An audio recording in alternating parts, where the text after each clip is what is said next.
You're right, guys. So today we're doing a video response to Andy from UK Kraut Gaming.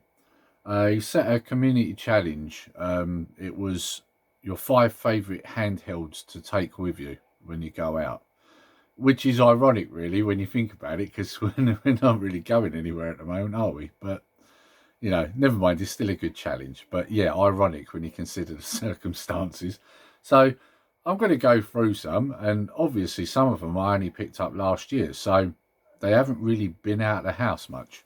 So, but they are the ones I would take, and I'll do them in order. So, fifth being the lesser one I'd take, one being the one I'd take probably out with me the most. So yeah, okay, let's get into it. Right, number 5, and that would be my Game Boy DMG. Now, as you know, this was my holy grail console, or handheld, should I say, not console. This was my holy grail. I'd been after this for a long time, ever since I was a kid.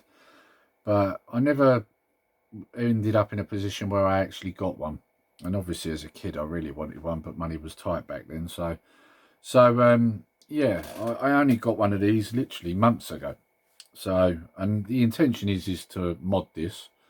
So yeah, I do enjoy this console. It's very basic, but it's good. Great library of games on it. Yeah, this is something I would take out with me now. So yeah, you know, perfect. You know, the Game Boy was very successful for a reason. So that's my number 5. Right, now number 4. And you would have seen I picked some games up for this recently, and that would be the DS. This one's actually my wife's. Not much. I don't see much point in buying one for myself when she's got one she doesn't use.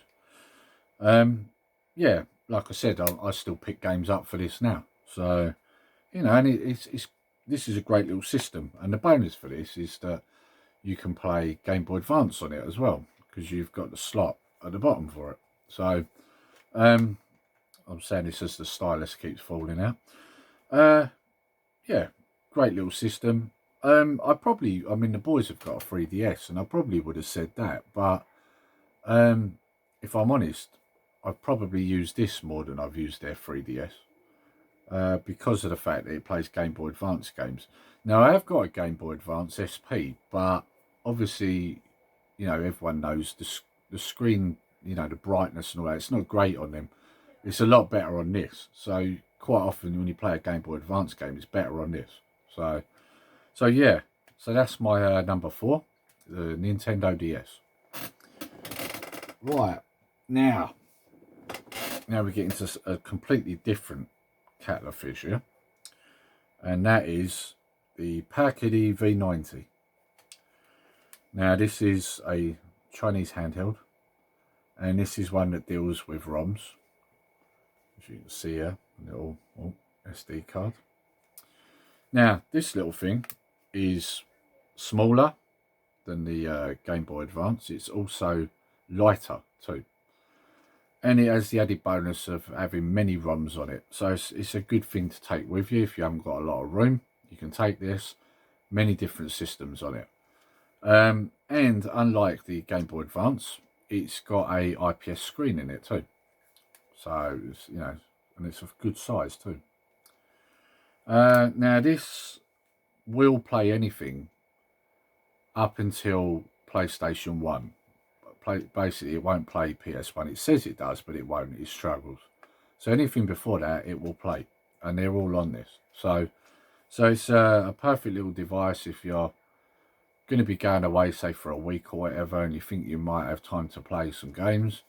You know, you haven't got to take a load of cartridges or whatever. It's all on the system, and there's plenty to choose from. So it's a good little item, this, and also it's not massively expensive either. So the other bonus with this is if you break it or lose it, no great loss, just get another one. It's cheap, talking around what, £20, so not a lot. Right, okay, moving on. Number 2. Now this might shock a few people, because my number 2 is the Evercade. Everyone's going to go, I thought that would have been your number 1. Yeah, it would have been my number one if it wasn't for the fact that I've got something else which I'll show you in a minute. So you would have already seen it already anyway. I've done videos on them. Now, the Evercade is my number two. Great system, great library of games. I'm enjoying collecting them. Also, the added bonus, it's convenient. It's got the emulators built into the cartridges with the ROMs, so you haven't got to do anything. You know, you just plug and play. Great little system. Cartridges aren't massive either, so they don't take up a lot of room. A very good system. Sounds good. It looks good. You can hook it up to a TV. There's no input lag. I mean, there's lots of great things about this system. And I've said them all before, so this will be no surprise to you. So yeah, great little system. My number two, the Evercade. Now, here's the next one. This is my number one. This is the bad boy. The Retroid Pocket 2. This is a great system. Now, this is Chinese, but this is actually made, unlike the others where they're made by little companies, this is made by quite a large company. They'd already made the Retroid Pocket, and obviously this is the second edition. So basically it runs on an Android system, and this thing will run most stuff. It struggles with N64, Dreamcast, not all of them, but some of them. And to be honest with you, you find this with most handhelds. But the difference is with this one, it's got a good size screen, it's got a good battery in it, and you can fit a lot on it. I mean, I think this takes, if I remember, I think it takes up to a 256 gigabyte chip, if I remember right. So, you know, it does hold a lot. And I've got a lot on this. Once again, you've got the convenience that you've got all the ROMs on it. The other good thing is when this comes through, you've got the Android system and you've got the Retroid Pocket system. So you can switch between the two. The Retroid Pocket system has already got games installed. Android system you install yourself. But it's got RetroArch and all that already put on here.